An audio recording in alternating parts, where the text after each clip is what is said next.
Very good morning student. Previous video में हम लोगों ने इम्पॉर्टेंट एक स्टॉक एक्सचेंज की बात की थी, OTCI यानी कि over the counter exchange of India. आज जो हम बात करने वाले हैं वो है आपका NSE यानी कि इसे क्या कहते हैं, national Stock Exchange of India. कभी कभी 2 मार्क्स में इसका फुल फॉर्म भी पूछ लिया जाता है NSE के बारे में, तो national Stock Exchange of India आप इसका फुल फॉर्म लिख सकते हैं। चलिए बात करते हैं इसके बारे में। NSE यानी कि नेशनल स्टॉक एक्सचेंज है वो इनकॉर्पोरेट यानी हुआ है 1992 में। कब हुआ है? 1992 में आया था। ठीक है, तो चलिए इसके बारे में हम कुछ बात करते हैं। सबसे पहले National Stock Exchange of India NSE के has appointed Girish Chandra Chaturvedi as its new chairman, यानी कि अभी जो प्रेजेंट टाइम में NSE के जो चेयरमैन है वो कौन है? गिरीश चंद्र चतुर्वेदी है। ये आपको ध्यान रखना है। ठीक है, और यही उनकी इमेज है यानी फोटो आपको बताई गई है गिरीश चंद्र चतुर्वेदी की। आगे देखिए, बात करते हैं NSE का जो हेडक्वार्टर है वो कहाँ है? वो है आपका मुंबई में। तो ये आप कह सकते हैं इसका इमेज है उस बिल्डिंग का, NSE का जो हेडक्वार्टर कहाँ पे है? मुंबई में है। ठीक है, चलिए आगे बात करते हैं इसके बारे में कि NSE का है क्या। इस पे NSE पे आपको निबंध लिखने के लिए आ सकता है। तो NSE भारत का सबसे अधिक सक्रिय स्टॉक एक्सचेंज है। NSE जो है वो मोस्ट एक्टिव स्टॉक एक्सचेंज है भारत का। ठीक है, ये पूर्ण स्वचालित इलेक्ट्रॉनिक कंप्यूटर स्क्रीन पर आधारित व्यापार तंत्र है, यानी कि ये फुल्ली क्या है? ऑटोमेटेड इलेक्ट्रॉनिक ट्रेडिंग सिस्टम है, यानी कि पूरा किस पे बेस है ये? और आपका इलेक्ट्रॉनिक बेस पे है, ये आपको ध्यान रखना है। देखिए ये जो आता है ना स्वचालित इलेक्ट्रॉनिक कंप्यूटराइज स्क्रीन पर, यानी कि पूरा का पूरा, तो इसका मतलब है कि जो इनके प्राइजेस होती हैं वो पूरे का पूरे हम कहाँ देखते हैं? कंप्यूटर स्क्रीन पे चलती रहती है और उसी के बेस पे इसका बताया जाता है। अपने राष्ट्रीय स्तर के स्वरूप और ऑर्डर ड्रिवन पद्धति पर आधारित होने के कारण OTCI को पछाड़कर बहुत आगे निकल गया है, यानी कि बहुत ज़्यादा इसका जो वर्किंग है या आप कह सकते हैं बहुत अच्छे फंक्शन की वजह से इसने OTCI जो है वो स्मॉल इंडस्ट्रीज के लिए होती है, छोटी कंपनियों के लिए होता है, जबकि NSE है वो एक लार्ज स्केल पे आप कह सकते हैं स्टॉक एक्सचेंज है। NSE की स्थापना 1993 में 1993 में स्टॉक एक्सचेंज में सुधार के उद्देश्य की पूर्ति के लिए ट्रेडिंग पद्धति के आधुनिकीकरण एवं प्रतियोगिता के साथ की गई। NSE ने जून 1994 में आप कह सकते हैं डेप्ट मार्केट क्षेत्र में यानी कि ऋण बाजार क्षेत्र, और नवंबर में यानी कि 1994 के नवंबर में ही उसने कैपिटल मार्केट सेगमेंट में कार्य प्रारंभ किया। ये आपको ध्यान रखना है। तो NSE वॉज एस्टेब्लिश, यानी कि ये तो 1992 में था, इनकॉर्पोरेट कब हुआ? 1992 में, लेकिन इसने जो मेन ऑपरेशन है, इसकी जो एक्टिविटीज है वो 1993 में स्टार्ट हो गई थी। ठीक है, तो मेन आप कह सकते हैं बहुत ही मॉडर्न टेक्नोलॉजी के साथ में इसने अपने आप को एस्टैब्लिश किया। साथ ही साथ जो डेप्ट मार्केट सेक्टर है उसमें ये कब आ गया है? जून 1994 में, और जबकि कैपिटल मार्केट की अगर हम बात करें तो ये नवंबर 1994 को इंट्रोड्यूस हुआ है। ठीक है, यानी कि इसने कैपिटल मार्केट में कब अपना फंक्शन स्टार्ट किया है? नवंबर 1994 में। NSE के जो प्रमुख प्रवर्तक है यानी कि मेन जो इसके प्रमोटर हैं वो कौन है? IDBI।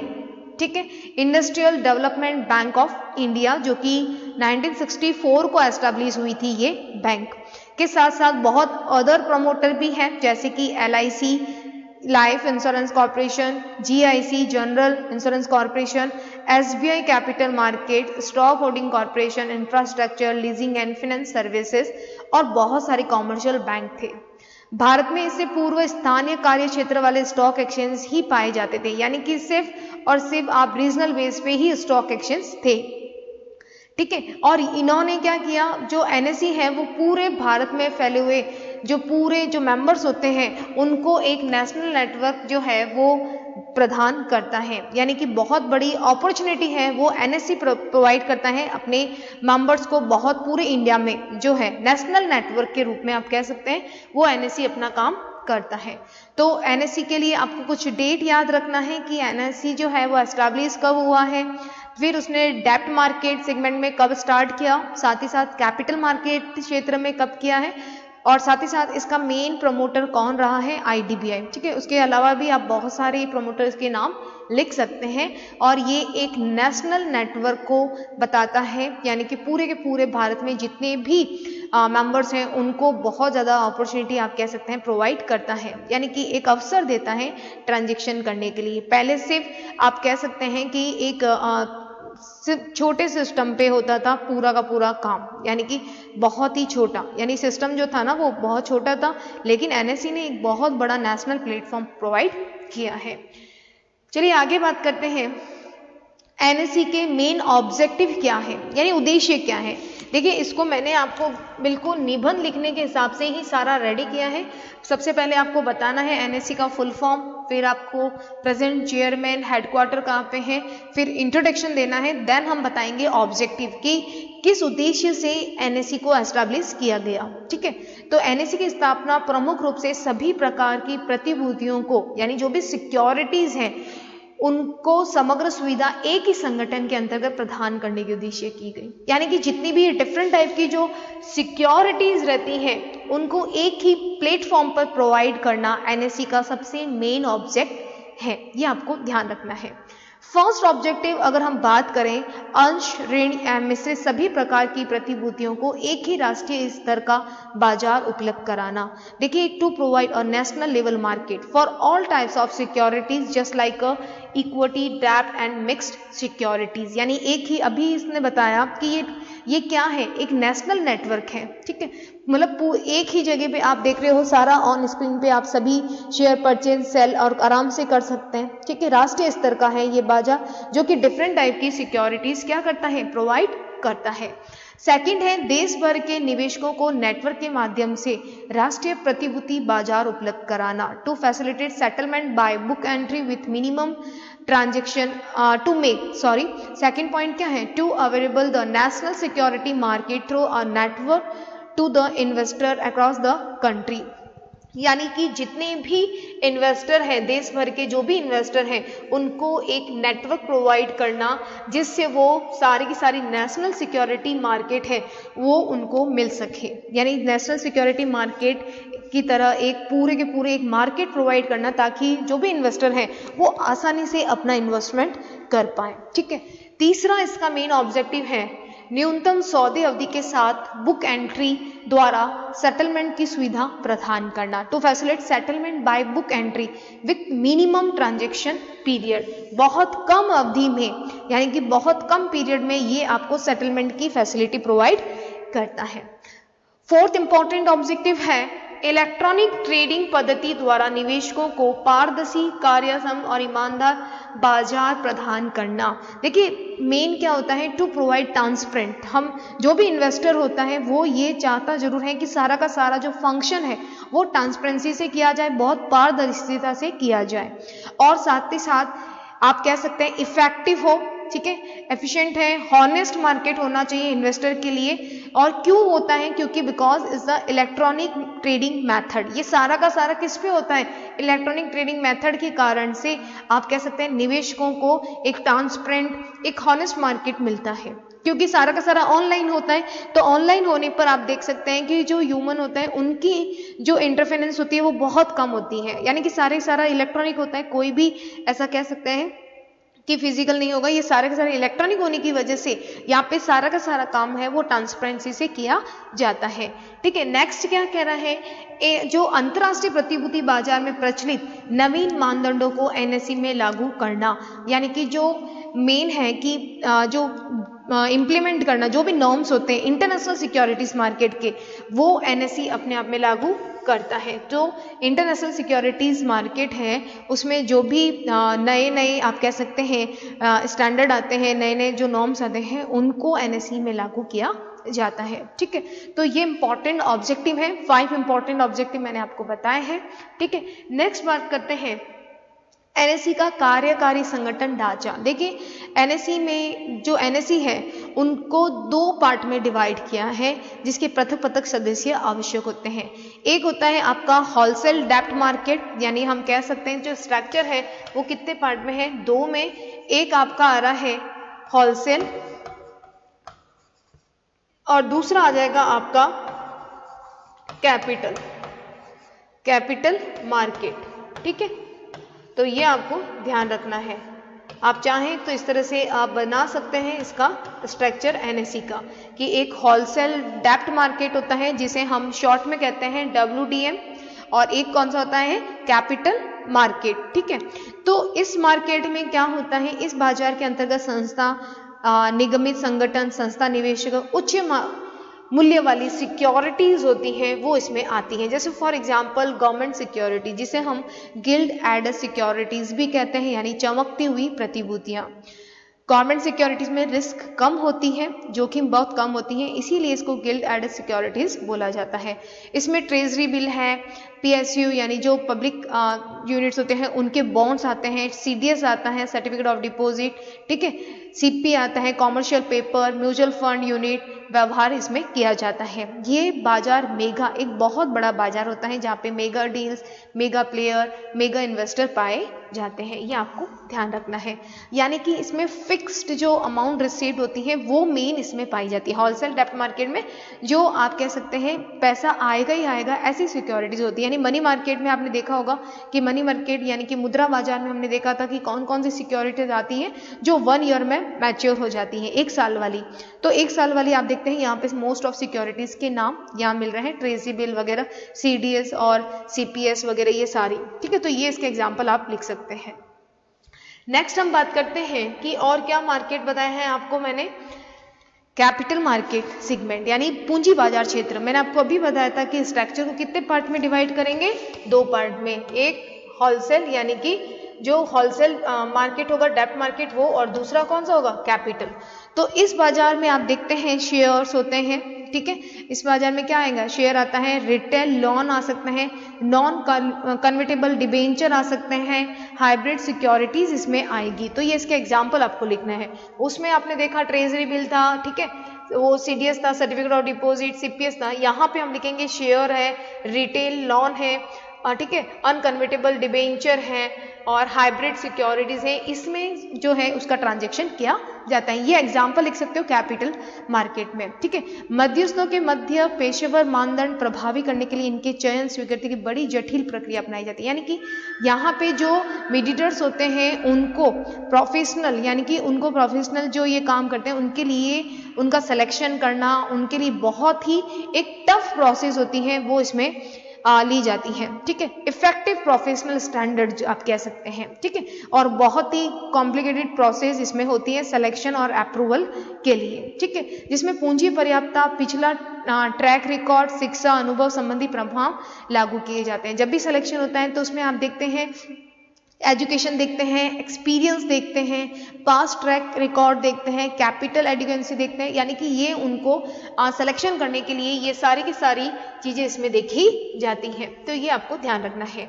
इस बाजार के मध्यस्थ चुने जाने के लिए सर्वप्रथम एक लिखित परीक्षा और इंटरव्यू होता है, यानी कि यहाँ पे जो सिलेक्शन होता है, ठीक है, तो वहाँ पे पहले रिटन टेस्ट होता है और क्या होता है, इंटरव्यू होता है, ठीक है। और उसके बाद में यानी उसमें सफल होने के बाद, इंटरव्यू में अगर आप पास हो जाते हैं तो उसमें सफल होने के बाद न्यूनतम नेटवर्क इत्यादि शर्तें पूरी करनी होती हैं।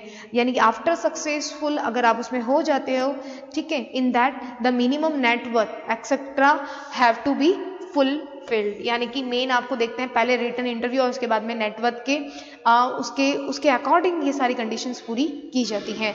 व्यक्ति या रजिस्टर्ड फर्म, निगम, संस्था, ट्रेडिंग मेंबर के पात्र माने जाते हैं। यानी इसमें जो मेंबर होंगे वो कौन कौन हो सकते हैं, इंडिविजुअल हो सकता है, रजिस्ट्रेड फर्म्स हो सकती हैं, कॉर्पोरेशन हो सकता है और इंस्टीट्यूशंस जो है वो कंसीडर किए जाते हैं इसमें ट्रेडिंग मेंबर के लिए। यानी ट्रेडिंग मेंबर के लिए एलिजिबल कौन होगा, एलिजिबल होगा एक व्यक्ति हो सकता है, इंडिविजुअल पर्सन हो सकता है, रजिस्ट्रेड कोई फर्म हो सकती है, आपका कॉर्पोरेट हो सकता है, इंस्टीट्यूशन हो सकता है, ये होते हैं ट्रेडिंग मेंबर के लिए, ठीक है। आगे अगर हम बात करें व्यक्ति की दशा में इन्हें न्यूनतम ग्रेजुएट तक शिक्षित एवं प्रतिभूति व्यवहार का ब्रोकर्स, सब ब्रोकर्स तथा अधिकृत सहायक के रूप में न्यूनतम 2 वर्ष का अनुभव होना जरूरी है। देखिए अगर आप पर्सन यानी कि इंडिविजुअल की बात करते हैं तो इंडिविजुअल क्या होगा, they they must be educated up to minimum of graduation level, यानी कि कम से कम आपको कह सकते हैं ग्रेजुएट होना जरूरी है। हैव मिनिमम 2 ईयर एक्सपीरियंस, आपसे 2 साल का अनुभव भी मांगा जाता है। किसका अनुभव हो सकता है? सिक्योरिटी डीलिंग एज अ, आप ब्रोकर का अपना एक्सपीरियंस दे सकते हो, सब ब्रोकर्स का दे सकते हो, या ऑथोराइज असिस्टेंट का दे सकते हो। तो इंडिविजुअल बेस में जब सिलेक्शन होता है तो मेन क्या है, आपका ग्रेजुएशन लेवल होना जरूरी है। साथ ही साथ आपका 2 साल का एक्सपीरियंस मांगते हैं ब्रोकर, सब ब्रोकर या ऑथोराइज असिस्टेंट होने के लिए। यानी कैपिटल मार्केट सेगमेंट में अगर आप रजिस्टर्ड होना चाहते हो, आप काम करना चाहते हो, तो आपके लिए ये एलिजिबिलिटी होना जरूरी है। ठीक है। निगमित संस्था की न्यूनतम 2 पूर्णकालिक संचालकों को इस क्षेत्र में 2 वर्ष का अनुभव ग्रेजुएट शिक्षा के साथ चुकता अंश पूंजी का न्यूनतम 5% धारक होना भी आवश्यक है। It is also necessary for the corporate institution, यानी कॉर्पोरेट इंस्टीट्यूशन के लिए क्या उन्होंने क्या रखा है एलिजिबिलिटी क्राइटेरिया? देखिए इसमें मिनिमम 2 फुल टाइम, यानी कि न्यूनतम 2 साल का पूर्ण आप कह सकते हैं with 2 year experience in this field. ठीक है, 2 साल का आपको क्या होना चाहिए? एक्सपीरियंस होना चाहिए, ये इसमें बताया गया है संचालकों के लिए। ठीक है, और ग्रेजुएशन लेवल होगा जो भी आप बनेंगे, और at least 5% of paid up share capital, और जो है वो न्यूनतम कितनी मानी है? 5% धारक का होना भी आवश्यक है। यानी पेड अप कैपिटल का जो न्यूनतम है वो 5% धारक का होना भी आवश्यक है। तो ये आप लिख सकते हैं अपने इस इंपॉर्टेंट में। देखिए कैपिटल मार्केट सेगमेंट और जो होलसेल डेप्ट वाला हमने अभी देखा था, ठीक है, तो होलसेल डेप्ट में भी आप इसके एग्जाम्पल लिख सकते हो। ठीक है, साथ ही साथ आप बिल्कुल ऐसा एक फ्लो चार्ट बना देना और फुल आप लिख सकते हैं होलसेल मार्केट WDM, और इसके जो भी इंस्ट्रूमेंट हैं उनके नाम यहाँ लिख सकते हैं। कैपिटल मार्केट सेगमेंट में आप उनके कह सकते हैं इंस्ट्रूमेंट के बारे में लिख सकते हैं, जैसे कि मैंने आपको बताया शेयर होता है, रिटेल लोन, ठीक है, अनकन्वर्टेबल डिबेंचर, हाइब्रिड सिक्योरिटीज, ये उसके एग्जाम्पल। साथ ही साथ आप बता सकते हो कि इसमें जो पर्सन्स होता है, कॉर्पोरेट संस्था आ सकती है। ठीक है, तो ये आप उसके लिख सकते हैं, और यहाँ पे उनकी योग्यता के बारे में आप बता सकते हो। ठीक है, अगर हम बात करें इसके साइलेंट फीचर्स की, NSE का, तो NSE की साइलेंट फीचर्स में उसकी विशेषताएं बताएं तो ये 400 शहरों को जोड़ने वाली पूरी तरह से स्वचालित स्क्रीन आधारित व्यापार प्रणाली को नियोजित करता है। ये पूरी की पूरी ऑटोमेटिक स्क्रीन बेस्ड होता है। सारा का सारा जो हम देखते हैं ना इसकी प्राइस अप एंड डाउन, वो सारी की सारी स्क्रीन कंप्यूटर पे ही बताया जाता है।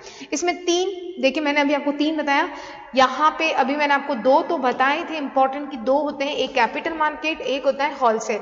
आप डेरिवेटिव मार्केट भी लिख सकते हैं। ठीक है, डेरिवेटिव मार्केट में जो NSE है उसने बाद में अपना जो है इंपॉर्टेंट रोल बताया था। पहले जो था उसमें आपका होलसेल डेप्ट मार्केट और कैपिटल मार्केट था, और 3rd नंबर पे इसने डेरिवेटिव मार्केट के बारे में अपना बताया। तो यहाँ पे आप 3 खंड भी बता सकते हो। ठीक है, आगे अगर हम बात करें इसकी नेक्स्ट इंपॉर्टेंट फीचर्स की, प्रारंभिक स्टॉक एक्सचेंज से प्रचलित कोई ट्रेडिंग फ्लो नहीं है, यानी कि यहाँ पे कोई भी ट्रेडिशनल स्टॉक एक्सचेंज का फ्लो यहाँ पे आपको नहीं मिलेगा।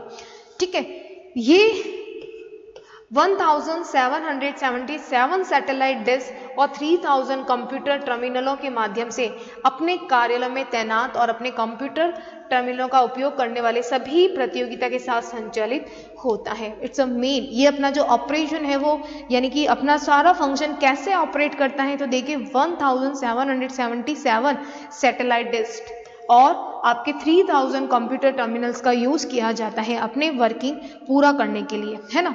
साथ ही साथ ये है पूंजी बाजार खंड में व्यापारिक सदस्य हैवसेट यानी कि वेरी स्मॉल अपॉइंटमेंट टर्मिनल का उपयोग करके ये उपग्रह लिंक अप के माध्यम से मुंबई में केंद्रित कंप्यूटर से जुड़ा है। यानी कि जो कैपिटल मार्केट की जो भी इसमें ट्रेडिंग होती है वो पूरा का पूरा किससे, सेंट्रल कंप्यूटर कहाँ पे है, मुंबई से कनेक्ट होकर होता है और पूरे भारत में ये अपना देता है। ठीक है, तो ये अपनी पूरी की पूरी कैपिटल मार्केट को कंप्यूटर से जोड़ा रहता है, जो कि इसके हेडक्वार्टर मुंबई से इसका होता है। तो ये आपको एक इम्पॉर्टेंट ध्यान रखना है।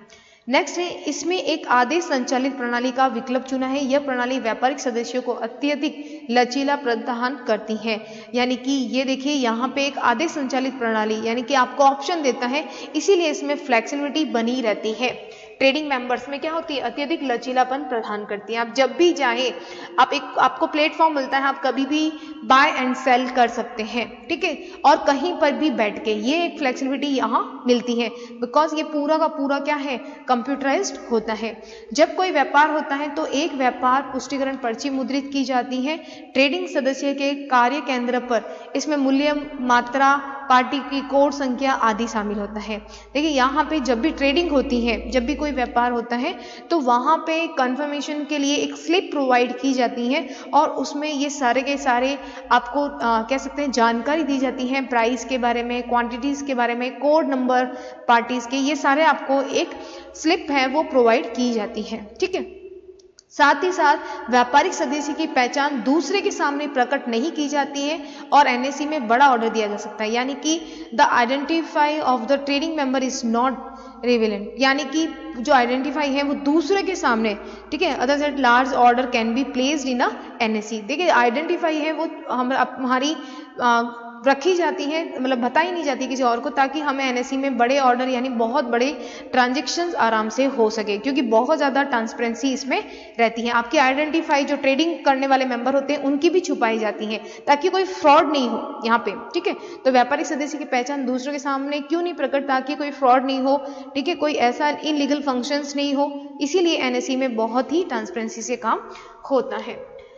नेक्स्ट देखिए इसके साइलेंट फीचर्स में, ट्रेडिंग के 8वें दिन प्रत्येक सदस्य को अपनी शुद्ध स्थिति दिखाते हुए एक स्टेटमेंट मिलता है। उसे क्लियरिंग बैंक को कितनी नकदी ट्रांसफर करनी है और सिक्योरिटीज को क्लियरिंग हाउस में पहुंचाना, यानी कि ये जो 8 डे होता है ट्रेडिंग का, उसमें मेंबर्स को एक स्टेटमेंट शोइंग करना पड़ता है। नेट पोजीशन क्या थी, द अमाउंट ऑफ कैश क्या था, transfer to the clearing bank में कितना किया, सिक्योरिटी, यानी कि आपको पूरा के पूरे मेंबर को अपना स्टेटमेंट देना होता है। सदस्य को 13वें और 14वें दिन तक प्रतिभूतियां और नगद वितरित करने की आवश्यकता होती है। 15वां दिन पे आउट डे होता है, यानी कि मेंबर्स आर रिक्वायर्ड टू, देखिए यहाँ पे securities cash by the 15 and the 14th day, the 15th day is the pay out day होता है। देखिए सारा का सारा काम इनमें फिक्स होता है कि 13 और 14 डेज में सिक्योरिटीज और कैश का डिस्ट्रीब्यूशन होने की आवश्यकता होती है और 15 डे क्या हो जाएगा, पे आउट डे कहलाएगा, ठीक है। ये इसका लास्ट क्या कह रहा है, स्वचालित व्यापार मिलान प्रणाली के निवेशकों को बाजार में उपलब्ध सर्वोत्तम मूल्य सुनिश्चित करती है। देखिए automatic trade matching system secure the best price available in the market to the investor. Investor को बहुत ही एक सही प्राइस है वो उपलब्ध कराई जाती है ताकि इन्वेस्टर को है वो उनका जो ट्रस्ट है वो बिल्कुल मेंटेन रहे। तो आज जो हमने डिस्कस किया इम्पॉर्टेंट वो था एनएसई। अगर हमें एनएसई के जो इंडेक्स की बात करूँ तो उसे हम क्या नाम से जान सकते हैं, निफ्टी 50 के नाम से जान सकते हैं, यानी इसका जो कह सकते हैं इंडेक्स है वो क्या होता है, निफ्टी के नाम से आपने सुना होगा, ठीक है। तो ये निफ्टी जो है वो किसका सूचकांक है, इंडेक्स है, वो है एनएसई का। तो ये आपको ध्यान रखना है, निफ्टी 50 के नाम से ये कहलाता है। तो ओके, थैंक यू, मिलते हैं नेक्स्ट वीडियो में।